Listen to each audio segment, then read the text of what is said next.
You know what's funny is that I'm actually busier now more than ever. Initially, I let the day become too unstructured because I was in quarantine. I didn't know what to do. I was having like a breakfast Negroni, and this is the worst thing conceivable because then you fall into this kind of crazy despair, because you don't know where you are. So then the thing you have to do is you put your watch on, then you structure your day. So first thing I do, I wake up 7, then I have to do exercise, then I have to write something to use my mind, then I have to produce all of the content for the different Zoom conferences and the Zoom interviews that I'm doing.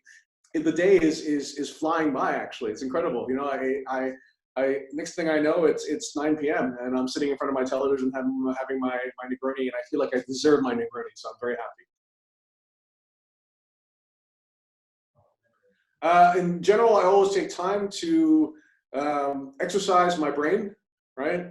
Every day. Like, so that means for me, since I'm a writer, to write something and write something that hopefully is connecting with people about the experience that they're having now.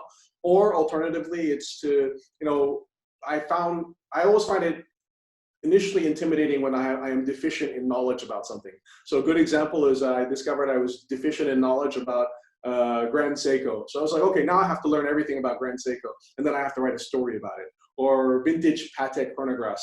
Like I knew about perpetuals and I knew about perpetual chronos, but I didn't know about just chronographs. So I said, okay, now I'm gonna write, and then I wrote a 7,000 word story on it now. If you don't treat it with respect, time will become your enemy. And for this, and I don't say this just because we're working in watches, but the watch is so important.